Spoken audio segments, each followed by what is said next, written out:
இன்னைக்கு ஒரு முக்கியமான வரலாறை தான் மிக சுருக்கமா பார்க்க போறோம். இந்த வரலாறு என்பது உலக வரலாற்றிலிருந்து பிரிக்க முடியாத ஒரு வரலாற்று பக்கங்களாக இருக்கு. இந்த வரலாற்று பக்கங்கள்ல அதிகமாக கண்ணீரும் இரத்த கதையும் தான் நிரம்பி காணப்படுது. இந்த வரலாறை நாமளும் தெரிஞ்சுக்கணும், நம்ம குழந்தைகளுக்கும் சொல்லி கொடுத்து அடுத்த தலைமுறைக்கும் கடத்தக்கூடிய வரலாறா இருக்கு. அது என்ன வரலாறு தெரியுங்களா? பலஸ்தீனுடைய வரலாறு தான்.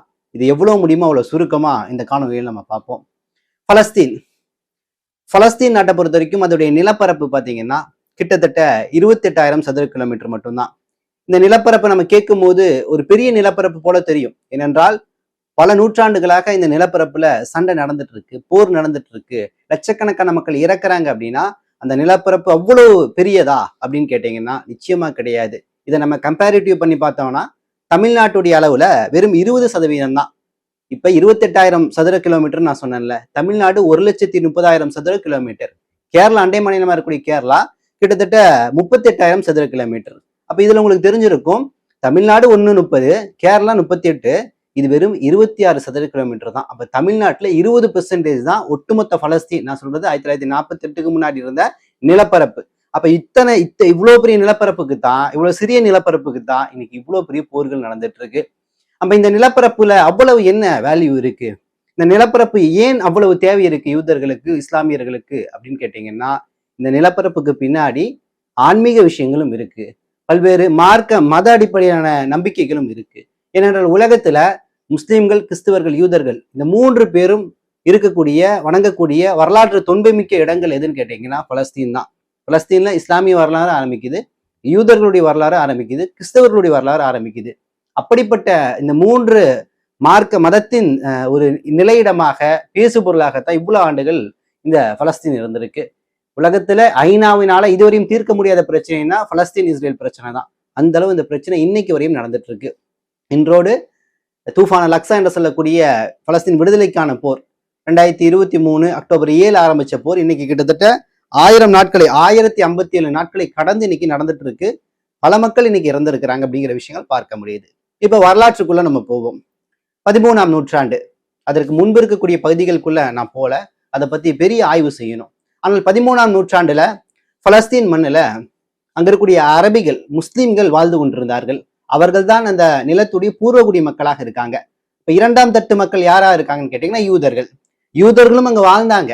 அவர்கள் நல்லவர்களாக, இணக்கமானவர்களாக, முஸ்லிம்களோடு இணைந்து வழங்கக்கூடியவர்களாக, தொழில் மற்றும் பல்வேறு விஷயங்கள்ல ஒன்றிணைந்து பயணிக்கக்கூடியவங்களா தான் யூதர்கள் 13ஆம் நூற்றாண்டுல முஸ்லிம்களோடு இணங்கி 2ஆம் தட்டு மக்களாக வாழ்ந்துட்டு இருந்தாங்க. அப்ப இப்படிப்பட்ட நிலையில தான் இந்த பலஸ்தீன் என்ற நாட்டை குறிவைத்து கொண்டே இருந்தது ஜியோனிச கும்பல். ஏன்னா ஜியோனிச கும்பலுக்கு சொந்த நாடு கிடையாது.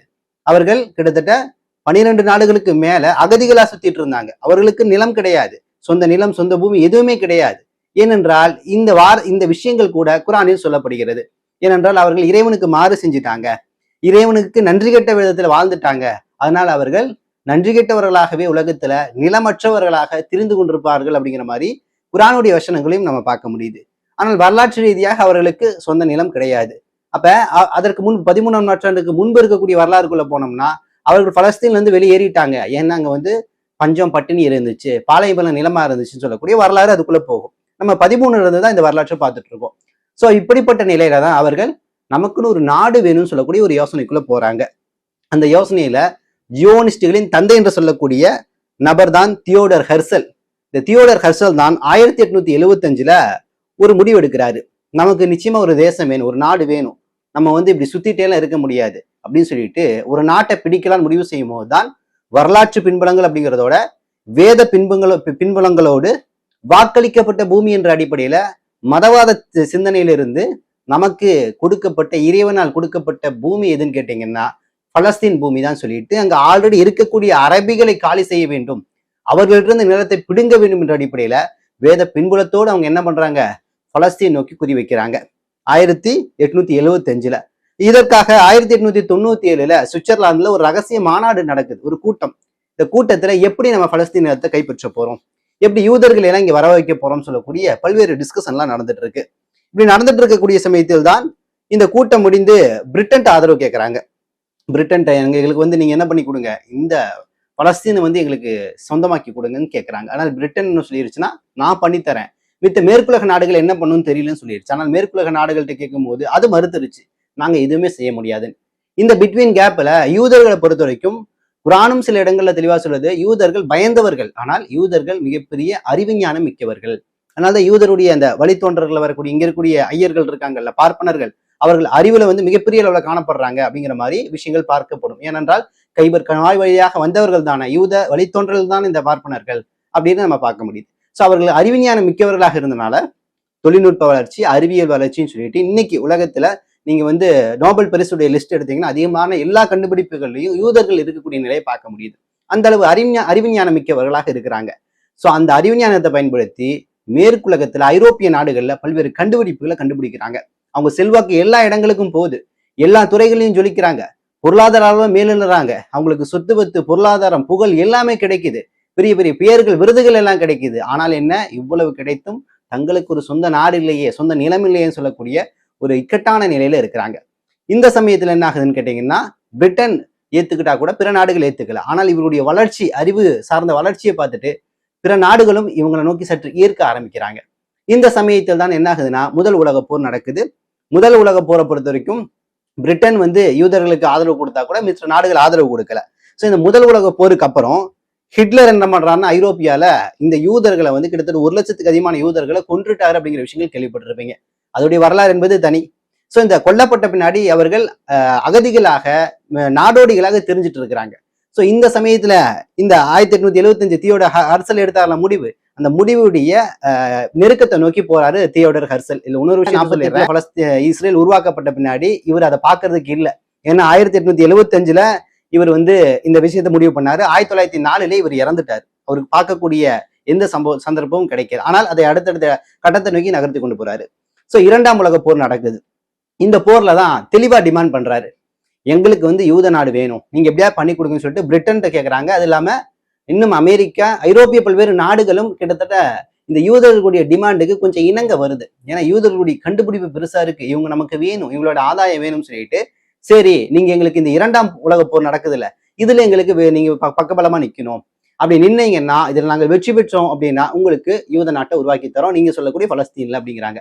ஸோ இந்த பிட்வீன் கேப்ல தான் 1920, 1914 உலக போர் நடக்குது முதல். அதுக்கப்புறம் 2ஆம் உலக போர். அதுக்கப்புறம் 1920 இருந்து 1936 வரைக்கும் பலஸ்தீன்ல என்ன பண்றாங்கன்னு கேட்டீங்கன்னா, கொஞ்சம் கொஞ்சமா நிலம் வாங்குறாங்க. அவங்க எவ்வளவு சம்பாரிச்சிருப்பாங்களோ அந்த பணம், உலகத்துல கூடிய எல்லா யூதர்களுடைய பணங்கள் எல்லாத்தையும் திரட்டி பலஸ்தீன்ல நிலம் வாங்கி போடுறாங்க. கொஞ்சம் கொஞ்சமா நிலம் வாங்கி போட்டு கொஞ்சம் விலையில, ஏன்னா அந்த மக்கள் வந்து ஒப்பனா சொல்லணும்னா அந்த காலகட்டங்களில் படிப்பறிவு இல்லை அரபிகள்கிட்ட, பலஸ்தீன் அரபிகள்கிட்ட. அவங்க ரொம்ப வெகுளித்தனமா இருந்தாங்க. பெரிய பொருளாதாரத்தை கொடுத்து அந்த நிலத்தை ஈஸியா வாங்கிடுறாங்க. சில நபர்கள்ட்ட கடனா கொடுத்து, அவன் கஷ்டத்தை பார்த்து கடனா கொடுத்து அவன் கடன் கட்ட முடியலையாட்டி இறுதியாக அந்த நிலத்தை எழுதி வாங்கிடுறது. இப்படியே கொஞ்சம் கொஞ்சமாக அந்த நிலத்தை பிடுங்கி பிடுங்கி பிடுங்கி பிடுங்கி அந்த நிலத்தை கிட்டத்தட்ட அவர்கள் கைவசப்படுத்திக்கிட்டாங்க. கைவசப்படுத்தினது இல்லாம மறைமுகமாக ஒரு இராணுவ ஆட்சியை நிகழ்த்திட்டு இருந்தாங்க, அடிமைப்படுத்தி வச்சிருந்தாங்க அந்த அரபிகளை. அரபிகள் அப்படிங்கிறது வெறும் அரபிகள் மட்டும் இல்லை, யூதர்களையும் இங்க நோட் பண்ணணும். ஏன்னா அங்க பூர்வகுடிகளாக யூதர்கள் 2ஆம் தட்டு மக்கள் இருக்காங்கன்னு, அவர்களையும் அடிமைப்படுத்தி வச்சிருந்தாங்க இந்த ஜியோனிஸ்டுகள். அந்த ஜியோனிஸ்டுகள் அடிமைப்பட்டதுல முஸ்லிம்களும் யூதர்களும் ஒன்றாக கஷ்டப்பட்டாங்க. உண்மையான யூதர்களும் கஷ்டப்பட்டு துன்பப்பட்டு மிகப்பெரிய அளவுக்கு அவர்கள் கவலைக்குள்ளாகி அவங்களுடைய நிலங்கள் எல்லாம் இழக்கக்கூடிய இடத்துக்கு போயிட்டாங்க.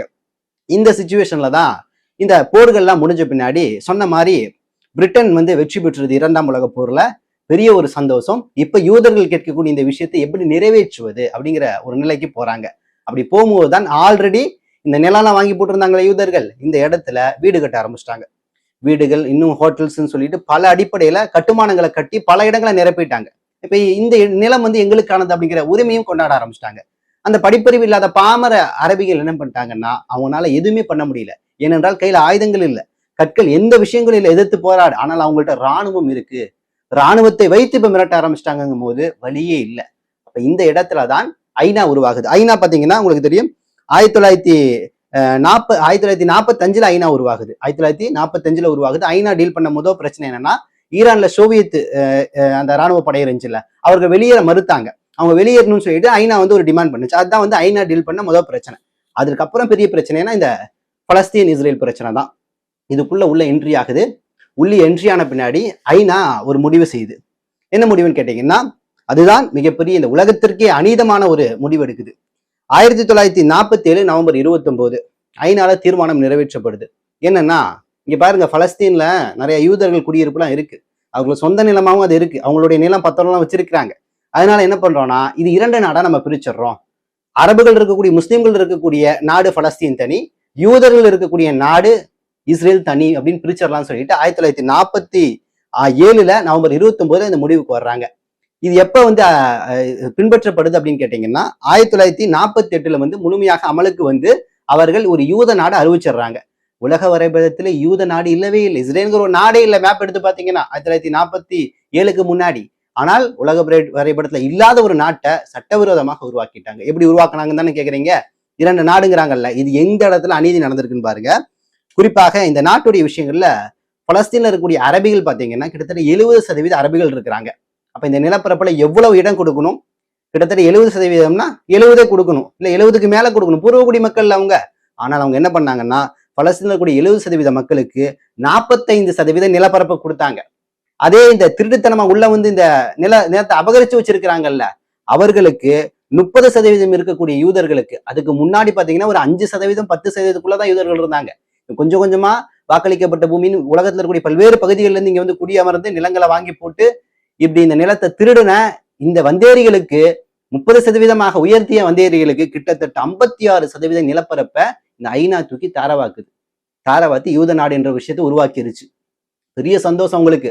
ஏனென்றால் 1875 தியோடர் ஹர்சல் என்ன நினைச்சாரோ அது இங்க நிறைவேற்றப்பட்டதுன்னு சொல்லிட்டு யூதர்கள் தங்கள் நாடு உருவான பின்னாடி அவர்களுக்கான சட்டம் என்று பல விஷயங்கள், அரசாங்க ரீதியான பல்வேறு விஷயங்களை ரொம்ப ஆர்வமா செஞ்சுட்டு இருக்கிறாங்க.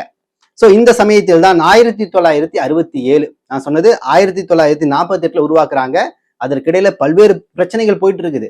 எப்படியாவது வந்து இந்த நாடு இல்லாம பண்ணணும், இது என்ன அநியாயமான ஐநாவுடைய முடிவா இருக்குன்னு சொல்லிட்டு பல பிரச்சனைகள் போகுது. இதுலதான் 1967 6 நாள் யுத்தம் என்று சொல்லக்கூடிய யுத்தம் நடக்குது. இது முழுக்க முழுக்க பலஸ்தீனை மீட்க வேண்டும் அப்படிங்கறதுக்கான யுத்தம். இதுல பல்வேறு அரபு நாடுகள் கலந்துக்குது.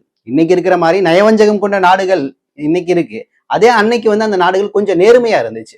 சோ இந்த 1967 நடந்த இந்த யுத்தத்துல எகிப்து, சிரியா, ஈரான், லெபனான், ஜோர்டான் இந்த நாடுகள் எல்லாமே கலந்து இஸ்ரேலோடு கடுமையான யுத்தம், 6 நாள் போர் ரொம்ப உக்கிரமா நடந்துட்டு இருக்கு. இவ்வளவு நாடுகள், அரபு நாடுகள் ஒன்றாக சேர்த்து ஒற்றை இஸ்ரேலை எதிர்த்துட்டு இருக்குது. ஆனால் இறுதியாக இந்த அரபு நாடுகளால் வெல்ல முடியல. இஸ்ரேல் தான் வென்றுச்சு. ஏன்னா இஸ்ரேலுக்கு பின்னாடி மிக ஆதிக்க சக்திகளாக இருக்கக்கூடிய பிரிட்டனும் அமெரிக்காவும் இருந்து ஆயுதங்கள் இன்னும் பல்வேறு உதவிகளை செஞ்சனால அந்த 6 நாள் யுத்தத்துல இஸ்ரேல் வெற்றி பெற்றுச்சு. வெற்றி பெற்ற பின்னாடி இவர்கள் என்ன பண்ணாங்கன்னா, முதலாக இவ்வளவு நாள் 2 நாடா இருந்துச்சுல்ல, உடனடியாக என்ன பண்றாங்கன்னா, எகிப்துக்கு கீழே இருந்த கோலன் ஹைலைட்ஸ் இந்த இடத்த பிடிச்சிடுறாங்க, காசாவுடைய பகுதியை பிடிச்சிடுறாங்க, ஜோர்டானுடைய கிழக்கு ஜெருசலம் பகுதியை பிடிச்சிடுறாங்க, வெஸ்ட் பேங்க் உடைய பகுதி, இன்னைக்கு இருக்கக்கூடிய மேற்கு கரை இருக்குல்ல, இந்த பகுதியை பிடிச்சி எல்லாமே தங்களுக்கானதுன்னு சொல்லிட்டு இன்னும் கூடுதலான பகுதியும் உள்ள எடுத்து அங்கு இஸ்ரேலுடைய ராணுவத்தையும் போட்டுறாங்க. இது மிகப்பெரிய சர்ச்சையாகுது. ஏனென்றால் இந்த வெஸ்ட் பேங்க், காசா இந்த இரண்டுமே ரொம்ப சென்சிட்டிவான இடம். இஸ்லாமிய மக்கள், அரபு மக்கள் அதிகமாக செறிந்து வாழக்கூடிய பகுதி. இது அவங்க அண்டர் கண்ட்ரோலுக்கு கொண்டு வந்து அந்த மக்களை மீண்டும் அடிமைத்தனத்தை நோக்கி கொண்டிருந்தார்கள். அப்ப 1967 நடந்த அந்த பிரச்சனை என்பது ஒரு நீண்ட நெடிய பிரச்சனையாக இங்க வந்து பார்க்கப்படுது. சோ 1967 இருந்து 1987 வரைக்கும் இடைப்பட்ட 20 ஆண்டுகள் இருக்குல்ல, இதுல இன்னொரு விஷயம் சொல்லிடுறேன். 1948 முதல் நக்கபா நடவடிக்கை. ஏன்னா 48 இஸ்ரேல் அறிவிச்ச பின்னாடி மக்கள் எல்லாமே அகதிகளாக பல்வேறு ஊர்களுக்கு போறாங்க. ஜோர்டான், எகிப்து, இன்னும் பல்வேறு ஊர்களுக்கு போய் அகதிகள் முகாம்ல தங்கி கஷ்டப்பட்டுட்டு இருந்தாங்க. சோ 67க்கு அப்புறம் பாத்தீங்கன்னா, நான் சொன்ன மாதிரி 67 இருந்து 1987 வரைக்கும் இந்த 20 ஆண்டுகள் கேப் இருக்குல்ல, இதுதான் பாத்தீங்கன்னா இன்திஃபாத் புரட்சி என்று சொல்லக்கூடிய புரட்சி அமைதியாக நடந்துட்டு இருந்துச்சு. ஏன்னா இவங்க ராணுவம் வச்சிருக்காங்க, பீரங்கி வச்சிருக்காங்க, துப்பாக்கி வச்சிருக்காங்க, பல ஆயுதங்கள் வச்சிருக்காங்க.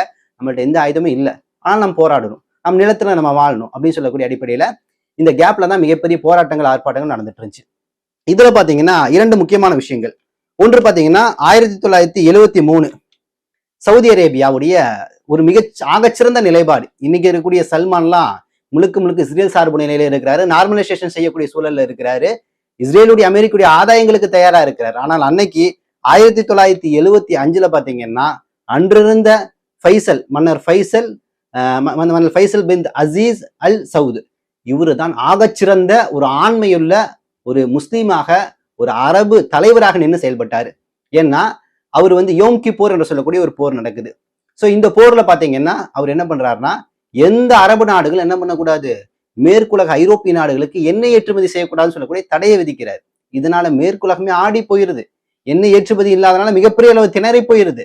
அது மட்டும் கிடையாது, எல்லா அரபு நாடுகளையும் ஒன்றாக சேர்த்து இஸ்ரேலுக்கு எதிராக நடவடிக்கையிலும் ஈடுபட்டாரு. பலஸ்தீனுக்கு ஓப்பனா ஆதரவு கொடுத்தாரு, பலஸ்தீனுக்கு உதவிகளை செஞ்சாரு. இவ்வளவு விஷயங்களை மெனக்கட்டு செஞ்சு இறுதியாக அவர் என்ன பண்றாருன்னா இஸ்ரேலை பின்னடைய செய்ய வைக்கிறார். அப்ப சவுதி ஆகச்சிறந்த ஒரு காலமாக பலஸ்தீன் ஆதரவுல ஃபைசல் மன்னருடைய ஆட்சியில தான் இருந்திருக்குன்னு சொல்லிட்டு நம்ம பார்க்க முடியுது. 1973 செஞ்ச ஃபைசல் 1975 சுட்டுக்கொலை செய்யப்படுகிறார். அவருடைய மருமகன் வழியாகவே சுட்டுக்கொலை செய்யப்படுகிறார். ஸோ அவருடைய சாப்டர் முடிஞ்சு. ஸோ இதே காலகட்டம் 1967 டு 1987 20 வருட காலகட்டத்திற்கு இடையில 1982 இதுல ஒரு சம்பவம் நடக்குது. நான் சொன்னது 20 வருஷத்துல என்னென்ன விஷயங்கள் அங்க மாறிட்டு இருக்கு, எவ்வளவு புரட்சி நடந்துட்டு இருக்குது, மக்கள் இப்படி போராடுறாங்கிற விஷயங்கள் தான். ஸோ 1982 பாத்தீங்கன்னா லெபனான் பேரூத் இருக்குல்ல, இங்க சப்ரா சாத்திலான்னு சொல்லிட்டு 2 பலஸ்தீன் அகதிகள் முகாம் இருந்துச்சு. இந்த முகாம்ல இஸ்ரேல் நடத்தின தாக்குதல்ல கிட்டத்தட்ட 3500 நபர்கள் கொல்லப்பட்டிருக்கிறாங்க அப்படிங்கிற ஒரு அதிர்ச்சிகரமான செய்தி கிடைக்குது. எந்த அளவுன்னு கேட்டீங்கன்னா கிராமங்களுக்கு ஸ்பீக்கர் கட்டிட்டு போவாங்களாமா, கட்டிட்டு போய் அறிவிப்பு செய்வாங்களாமா, இந்த கிராமத்துல இருந்து வெளியேறி இல்லாட்டி உன்னை கொன்றுவேன். இந்த அளவு அவங்க என்ன பண்ணியிருக்காங்க, அச்சுறுத்தல் செய்து இறுதியாக அந்த சப்ரா சாத்தில்லா அந்த இனப்படுகொலைய நிச்சயமாக வரலாற்றுல மறக்கவே முடியாது. அவ்வளவு துயரமான ஒரு வரலாறு. அதை பேசணும்னா மணிக்கணக்கில் பேசலாம். ஸோ அப்ப அந்த சப்ரா சாத்தில்லா விஷயங்கள்லாம் முடியுது. இதற்கு அப்புறம் தான் 1987 இந்த 20 வருட காலத்திற்கு அடுத்து 1987 தான் இன்திஃபாத் புரட்சி பிறக்குது. இன்திஃபாத்னா என்ன, இவ்வளவு நாள் பொறுமையா இருந்தது போதும், இனிமேல் நம்ம போராடுவோம், கையில ஆயுதங்கள் இல்லாட்டி பரவாயில்ல, ஜமரத் என்று சொல்லக்கூடிய கல் எடுத்து போராடுவோம் அப்படின்னு சொல்லிட்டு மக்கள் கற்களை எடுத்து அங்க இருக்கக்கூடிய இஸ்ரேலுடைய பீரங்கிகள் மேல வீசி வீசி அடிச்சு பின்னடை செய்ய வச்சாங்க. அந்த அளவு ஈமான்ல உறுதியா இருந்தாங்க. இறுதியா இருந்த அந்த இஸ்ரேலுடைய ராணுவத்தை பின்னடை செய்ய வச்சாங்க, பீரங்கிகளை பின்னடை செய்ய வச்சாங்க. ஸோ இன்திஃபாத் புரட்சி மிக வேகமாக சென்று கொண்டிருக்கிறது அந்த 1987. ஸோ 87 அப்படி சென்று கொண்டிருக்கக்கூடிய சமயத்தில் தான் அங்க ஒரு சஜஷனுக்கு ஒரு மிகப்பெரிய ஒரு ஆலோசனைக்கு இஸ்ரேல் கொஞ்சம் இறங்குது, ஐநாவும் பேசுது. என்னன்னா இந்த இடத்துல தான் பாத்தீங்கன்னா PLO பலஸ்தீன அத்தாரிட்டி, அதாவது பலஸ்தீன் லிபரேஷன் அத்தாரிட்டின்னு சொல்லக்கூடிய PLO அமைப்பு, இதோடைய தலைவர் யாசர் அராஃபத். இவருடைய பெரும் முயற்சியால என்ன ஆகுதுன்னு கேட்டீங்கன்னா அங்கு ஒரு பெரிய ஒரு சமாதான உடன்படிக்கையை நோக்கி நகர்றாங்க. நகரும் போது என்ன கிடைக்குதுன்னா உங்களுக்கு, நீங்க என்ன பண்ணிக்கங்க, வெஸ்ட் பேங்கையும் காசாவுடைய பகுதியும் எடுத்துக்கங்க, ஆனால் தற்காலிகமா எடுத்துக்கங்க, அதோடைய சில பகுதிகளை நீங்க என்ன பண்ணலாம், உங்களை நிர்வாகத்துக்கு கீழே கொண்டு வரலாம்னு சொல்லக்கூடிய ஒரு உத்தரவு கிடைக்குது. ஸோ இந்த உத்தரவு வாங்கிட்டு செயல்பட்டு இருக்குது பலஸ்தீன் அத்தாரிட்டி. அது மட்டும் கிடையாது, PLO ஒரு PAவா மாறுது, பலஸ்தீன் அத்தாரிட்டியா மாறுது. முதல் PLOவா இருந்துச்சு, பலஸ்தீன லிபரேஷன் அத்தாரிட்டி இருந்துச்சு, இது PA பலஸ்தீன் அத்தாரிட்டியா மாறுது. மாறின பின்னாடி என்ன ஆகுதுன்னா யாசர் அராஃபத்துடைய தலைமையில இந்த நிர்வாகம் காசா மற்றும் வெஸ்ட் பேங்க் எல்லாமே நிர்வகிக்கப்படுகிறது. தற்காலிகமாக இருந்த பொழுதும் இஸ்ரேல் அடிக்கடி தாக்குதல் நடத்திட்டு இருக்கு, அத்துமீறிட்டு இருக்கு. அப்ப இதுல மக்கள் மனசுல என்ன தோணுதுன்னா, என்னப்பா வெறும் சமாதான உடன்படிக்கையே யாசர் அராஃபத் போட்டிருக்கிறாரு, இதன் மூலம் நாம தானே பாதிக்கப்படுறோம், நமக்கு நீதி கிடைக்கலையே, எப்ப நம்ம அவங்களுக்கு இணையா போராடுவது, போராடினா தானே கிடைக்கும் அப்படின்னு சொல்லிட்டு இந்த அமைதி ஒப்பந்தங்கள் இந்த விஷயங்கள்ல மக்கள் பெரிய லெவல நம்பிக்கை. நம்ம சொன்ன விஷயங்கள் எல்லாமே 1993 94 இந்த காலகட்டங்கள்ல நடந்துச்சு. அதற்கப்புறம் 2000 to 2005 ஒரு முக்கியமான காலகட்டம்னு சொல்லலாம். இந்த 2000 to 2005 இந்த காலகட்டங்கள்ல குறிப்பாக இதற்கு முன்னாடியே ஹமாஸ் ஆரம்பமாயிருச்சு. ஹமாஸ் 1987 இன்திஃபாத் புரட்சி நடந்துச்சு இல்ல, அதுலயே ஹமாஸ் உருவாயிருச்சு. அதை சொல்ல மறந்துட்டேன். 1987 இன்திஃபாத்ல ஹமாஸ் உருவாச்சு. ஹமாஸ் உருவாக்குனது யாருன்னு கேட்டீங்கன்னா யஹ்வான் முஸ்லீம், எகிப்துல செயல்பட்ட யஹ்வான் முஸ்லீமுடைய சிந்தனையிலிருந்து வெளிவந்து செயல்பட்டு கொண்டிருந்த ஷேக் அகமது யாசின் என்று சொல்லக்கூடிய மிகச்சிறந்த ஆளுமை. ஒரு சேர்ல தான் வந்திருப்பாரு, வீர்ல இப்படி உட்கார்ந்து இப்படி பார்ப்பாரு. லட்சக்கணக்கான மக்கள் அவருடைய பேச்சுக்கு கட்டுப்பட்டு நிற்பாங்க, அவருடைய பார்வைக்கு கட்டுப்பட்டு நிற்பாங்க. அப்படிப்பட்ட தலைவரை இந்த உலகத்துல பார்த்ததே கிடையாது. அங்க அளவுக்கு ஷேக் அகமது யாசின் ஹமாஸுடைய தலைவராக இருந்தாரு. ஹமாஸ் அப்படின்னா ஹர்கத்தல் முகவ்வமத்தல் இஸ்லாமியா, எதிர்த்து போராடும் ஒரு இஸ்லாமிய அமைப்பு அப்படின்னு தான் வச்சிருந்தாங்க. ஸோ இதோடைய ராணுவ பிரிவாக இஸ்ஸத்துல் அல் கஸ்ஸாம் என்று சொல்லக்கூடிய ராணுவ பிரிவு இருக்கு. ஸோ இந்த நிலையில ஹமாஸ் ஒரு பக்கம் டெவலப் ஆகிட்டே வருது, ஒரு அமைப்பாக டெவலப் ஆகுது. அரசியல் ரீதியாக இன்னும் அங்கீகாரம் அவங்களுக்கு கிடைக்கல, அது ஒரு பக்கம் டெவலப் ஆயிட்டு இருக்குது. அதே போல PLO PAவாக ஒரு பக்கம் அதுவும் டெவலப் ஆயிட்டு இருக்கு. ஸோ இந்த இரண்டுமே நியூட்ரலா போயிட்டு இருக்கும் போதுதான் 2000 to 2005 2 பேர் மரணம் பெரிய ஒரு பின்னடைவை ஏற்படுத்துது. முதல் மரணம் யாருன்னு கேட்டீங்கன்னா யாசர் அராஃபத் 2004 இறக்குறாரு. அதே போல ஷேக் அகமது யாசினும் 2004 ஃபஜ்ருல் தொழுதுட்டு போகும்போது இஸ்ரேலால அவர் கொல்லப்படுகிறார், அவரு இறந்துடுறாரு. ஸோ இதற்கு அப்புறம் யாரு வருவா அப்படின்னு பார்த்தா இப்ப இந்த இடத்துல யாசர் அராஃபத்துக்கு கீழே இருந்த மஹ்மூத் அப்பாஸ் பொறுப்புக்கு வர்றாரு. இப்ப 2004 வராரு பொறுப்புக்கு. இந்த PA இருக்குல்ல, பலஸ்தீன் அத்தாரிட்டி, அதோட ஃபத்தஹ் என்று சொல்லக்கூடிய அரசியல் அமைப்பையும் ஆரம்பிச்சு அதோட அவர் பயணிச்சுட்டு இருக்கிறாரு. இந்த பக்கம் பாத்தீங்கன்னா ஷேக் அகமது யாசினுடைய மறைவுக்கு பின்பு பல தலைவர்கள் உருவாகினாங்க. ஷேக் அகமது யாசின் கூட பாத்தீங்கன்னா ரந்தீஸ் என்று சொல்லக்கூடிய தலைவர், அதே போல பார்த்தீங்கன்னா யஹ்யா ஐயாஸ் என்று சொல்லக்கூடிய இன்ஜினியர், அவர் எல்லாமே உருவாகிறாங்க. அவர் எல்லாமே தலைமை இடத்துல இருந்து செயல்பட்டு இருக்காங்க. ஸோ இதுல இஸ்மாயில் ஹனியாவும் உருவாகிறாரு. ஸோ இந்த இடத்துல இஸ்மாயில் ஹனியா வந்த பின்னாடி இஸ்மாயில் ஹனியாவை வந்து ஹமாஸ் வந்து முன்னிலைப்படுத்துது. அப்ப ஹமாஸை பொறுத்த வரைக்கும் இஸ்மாயில் ஹனியா, பலஸ்தீன் அத்தாரிட்டி ஃபத்தகை பொறுத்த வரைக்கும் மஹமூத் அப்பாஸ், இந்த நிலையில தான் போயிட்டு இருக்கு. ஸோ இந்த 2000 இவ்வளவு விஷயங்கள் நடந்துட்டு இருக்கும் போது தான் எலெக்ஷன் நடக்குது. அது வரையிலும் யார் கையில் அதிகாரம், பெரிய அளவுல சின்ன அதிகாரமாச்சு யார் கையில இருந்துச்சுன்னா ஃபத்தகு கையில இருந்துச்சு. ஸோ இந்த இடத்துல தான் 2006 ஜனவரி 25 ஹமாஸ் வந்து பலஸ்தீன் நாடாளுமன்ற எலெக்ஷன்ல நிக்குது.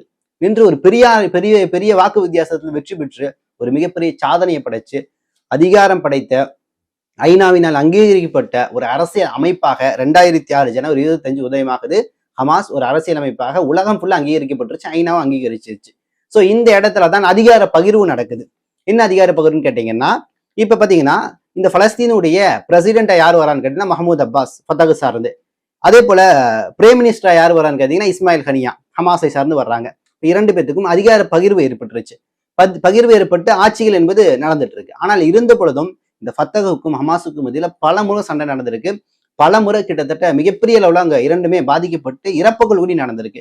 ஏனென்றால் பல விதத்துல சொல்லப்படுகிறது, இந்த ஃபத்தகுடைய முகமது அப்பாஸ் இஸ்ரேல் சார்புடைய நிலையில அமைதி என்ற அடிப்படையில மக்களை மிகப்பெரிய அளவுல துன்பத்துக்கு ஆளாயிட்டு இருக்கிறாரு அப்படிங்கிற அடிப்படையில இருந்து அந்த சண்டைகள் உருவாயிட்டு இருக்கு.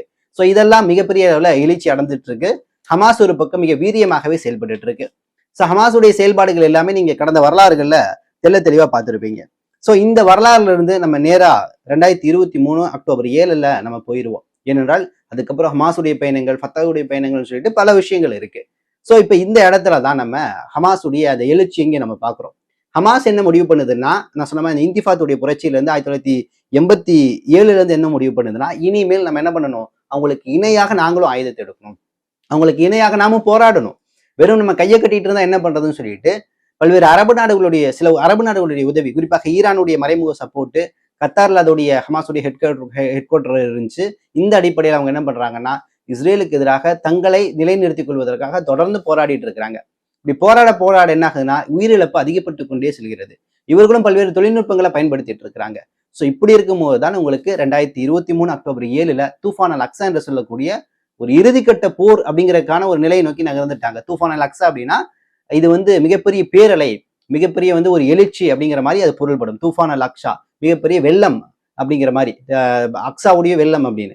ஸோ இந்த போர் ஆரம்பிச்சு கிட்டத்தட்ட 1057 நாள் ஆச்சு. இதுல கிட்டத்தட்ட உயிரிழப்புகள் மட்டும் 75,000 உயிரிழப்புன்னு சொல்லப்படுது. ஆனால் 1,00,000க்கு மேல இருக்கும். குழந்தைகள் 21,000 பேர் இறந்திருக்காங்க. பெண்கள் 10,987 சொல்றாங்க. இது எல்லாமே கிடைத்த டேட்டா தவிர இதை தாண்டி உயிரிழப்புகள் நிச்சயமா அதிகமாக தான் இருக்கும். ஸோ இந்த தூஃபான் அல் அக்ஸா எதுக்கு எடுக்கப்பட்டுச்சுன்னு கேட்டீங்கன்னா, இது வெறும் பலஸ்தீனுடைய விடுதலை மட்டும் இதுல சம்பந்தம் கிடையாது. மத்திய கிழக்குல இருந்து மேற்குலகத்துடைய ஏகாதிபத்தியம் இங்கிருந்து நீங்கப்படணும். குறிப்பாக ஈரான் போன்ற நாடுகள்ல இருக்கக்கூடிய எண்ணெயை திருடி சம்பாதிச்சுட்டு இருக்கிறாங்கல்ல, இந்த திருட்டை நம்ம ஒழிக்கணும். ஏனென்றால் இன்னொரு விஷயம் சொன்னா, அமெரிக்காட்ட 50 வருஷத்துக்கான கச்சா எண்ணெய் ஸ்டாக் இருக்கு, 50 வருஷம் இருக்குது. ஆனால் இருந்த பொழுதும் இன்னைக்கு பற்றாக்குறை ஏன் ஏற்பட்டு இருக்குன்னா இந்த போர் தான். இன்னைக்கு ஈரானுக்கும் அமெரிக்காவுக்கும் மத்தியில, இஸ்ரேலுக்கு மத்தியில் நடக்கக்கூடிய போர், ஹர்மூஸ் ஜலசந்தி இருக்குல்ல, ஹர்மூஸ் நீரிணை, இது முடக்கப்பட்ட விஷயங்கள், சீனாவுக்கு அதிகமான ஏற்றுமதி ஈரான் செய்து 80% கச்சா பொருட்களை ஈரான் ஏற்றுமதி செய்து, இப்படிங்கிற பல பிரச்சனைகளை மையமா வச்சுதான் என்ன ஆகுதுன்னா, அமெரிக்கா 50 வருஷம் ஸ்டாக் வச்சிருந்த கச்சா பொருட்கள் கூட இன்னைக்கு தீர்ந்து போய் மிகப்பெரிய அளவுல அது வந்து பொருளாதார அடிப்படையில பின்னடைவு சந்திச்சுட்டு இருக்குது. ஸோ இந்த இடத்துல தான் நிச்சயமாக இது பலஸ்தீன் போர், விடுதலைக்கான போர் மட்டும் கிடையாது, மத்திய கிழக்குல ஏகாதிபத்தியம் ஒழியணும் அப்படிங்கறதுக்கான போராகத்தான் ஆக்சஸ் ஆஃப் ரெசிஸ்டன்ஸ் என்று சொல்லக்கூடிய பல்வேறு போராளிகள் ஒன்றிணைந்த அந்த கூட்டமைப்பு, லெபனான்ல இருக்கக்கூடிய ஹிஸ்புல்லா போராளிகளாகட்டும், இங்க இருக்க சிரியால இருக்கக்கூடிய சில போராளிகள், கத்தப் ஹிஸ்புல்லாவாகட்டும், இன்னும் ஹிஸ்புல்லாவாகட்டும், இன்னும் பல அமைப்புகள் இதுல இருந்து என்ன பண்ணிருக்கு, இதை லீட் பண்ணி எடுத்துட்டு போயிட்டு ஹவுதிகள் ஆகட்டும், இவங்க எல்லாமே லீட் பண்ணி எடுத்துட்டு போறாங்க. ஸோ இப்ப இந்த போரை பொறுத்த வரைக்கும் கடந்த கிட்டத்தட்ட 3 வருஷம் ஆக போகுது, 2.5 வருஷமா போர் நடந்துட்டு இருக்கு. இதுல இந்த ஹமாஸை சார்ந்து முக்கியமான தலைவர்கள் பல நபர்கள் மரணம் அடைஞ்சிட்டாங்க. முதல் நபர் உங்களுக்கு தெரியும், இஸ்மாயில் ஹனியா மரணம் அடைஞ்சிட்டாரு ஈரான் சென்ற சமயத்துல. அதற்கப்புறம் யஹ்யா சின்வருடைய மரணம், முகமது தையீஃபுடைய மரணம், இதெல்லாம் முக்கியமான மரணங்கள். இவங்கெல்லாம் என்ன பண்ணியிருக்காங்க, பலஸ்தீனுக்காக தியாகம் செஞ்சிருக்காங்க. ஈரானுடைய தரப்புலையும் பல நபர்கள் இறந்திருக்கிறாங்க. குறிப்பாக ஈரானுடைய உச்ச தலைவர் ஆயத்துல்லா கொமேனியுடைய மரணம், அதற்கு முன்னாடி அமீர் அப்துல்லாவாகட்டும், அதே போல வந்து இன்னும் பல நபர்களுடைய மரணம். இது எல்லாமே மத்திய கிழக்குல வந்து விடுதலை அடைய வேண்டும் என்பதற்காக ஏகாதிபத்தியம், அதாவது நம்ம சியா சன்னி அந்த பிரச்சனையெல்லாம் தூக்கி அந்த மூலையில வை, நமது எதிரி யாரு, அவனை நம்ம வீழ்த்தணும், அது ஒன்றிணைந்து வீழ்த்தணும் அப்படிங்கிறதுக்காக தான் இவ்வளவு பெரிய தியாகத்தை இன்னைக்கு பலஸ்தீனில் இருக்கக்கூடிய மக்கள் செய்து கொண்டிருக்கிறார்கள். அப்படிங்கும் போது உள்ளளவு நிச்சயமாக மனம் கணக்கிறது. இறைவன் நாடினால் கூடிய விரைவில் பலஸ்தீன் வெல்லும், பலஸ்தீன் தனி பலஸ்தீனாக அமையும். அவர்கள் மனதிலும் அவர்களுடைய எண்ணத்திலும் பலஸ்தீன் விடுதலை ஆகும் வரை அவர்களுடைய மரணம் என்பது நிச்சயமாக அவர்களுக்கு சுவனத்தை மட்டுமே தேடி தந்துட்டு இருக்கு அப்படிங்கிற விஷயத்த நம்ம இங்க பார்க்கலாம். இதுல முக்கியமான இன்னொரு விஷயம், ஹமாஸ் என்னைக்கு அரசியல் அதிகாரத்துக்கு வந்துச்சோ அது வந்த பின்னாடியே காசாவுடைய நிலப்பரப்புல இருக்கக்கூடிய அனைத்து இஸ்ரேலுடைய ராணுவ துருப்புக்கள், அதோடைய முகாம்கள் எல்லாத்தையும் வெளியேற்றிருச்சு. வெளியேற்றி முழுக்க முழுக்க பலஸ்தீன் மக்கள் மட்டுமே இருக்கக்கூடிய ஒரு இடமாகத்தான் காசாவுடைய ஒரு இடத்தை ஆக்கி வச்சிருந்துச்சு. ஆனால் வெஸ்ட் பேங்கை ஆட்சி செஞ்சு கொண்டிருக்கக்கூடிய மஹமூத் அப்பாஸ் அமெரிக்க இஸ்ரேலுக்கு அடிமையாக இருந்து கொண்டு கிட்டத்தட்ட இன்னைக்கு வெஸ்ட் பேங்க் இஸ்ரேலோடு சேர்க்கக்கூடிய முயற்சியில் ஈடுபட்டு இருக்கிறாங்க. வெஸ்ட் பேங்க்ல பல்வேறு இடங்களை இன்னைக்கு ஆக்கியூபைடு செய்யப்பட்டு கொண்டிருக்கிறது. அந்த அளவு வெஸ்ட் பேங்கை தாரை வார்க்கக்கூடிய இடத்துல இன்னைக்கு மஹமூத் அப்பாஸ் போயிட்டு இருக்கிறாரு. இதனாலேயே மஹமூத் அப்பாஸுக்கு கீழே இருந்த ஃபத்தஹ் கட்சியை சார்ந்தவர்கள் எல்லாமே இன்னைக்கு முழுக்க முழுக்க ஹமாஸை ஆதரிக்கக்கூடிய இடத்தை நோக்கி போயிட்டு இருக்காங்க. இந்த ஃபத்தஹுக்கும் இந்த ஹமாஸுக்கும் மத்தியில ரஷ்யா பலமுறை அமைதிக்கான பேச்சுவார்த்தையில ஈடுபட்டு இருக்கு. நீங்க 2 பேரும் ஒன்னா இருந்து செயல்படுங்க. ஆனால் எந்த விதத்திலும் மஹமூத் அப்பாஸ் ஹமாஸோடு இணையம் மறுக்கிறார், ஒற்றுமையை முழுமையாக அவர் தவிர்க்கிறார் அப்படிங்கிற விஷயங்களையும் நம்ம பெரிய அளவுல இதை பத்தி நம்ம பேசிட்டோம். இதுல ஏதாவது விடுபட்டு இருந்தா நீங்க இன்ஷா அல்லாஹ் கமெண்ட் பாக்ஸ்ல கமெண்ட் பண்ணுங்க. எவ்வளவு முடியுமோ அவ்வளவு சுருக்கமா தான் இந்த வரலாறு என்னால சொல்ல முடிஞ்சு. இதற்கிடையில பல்வேறு கிளை வரலாறுகள் இருக்கு. அதை பத்தி இன்னொரு காணொலியில நம்ம பார்ப்போம்.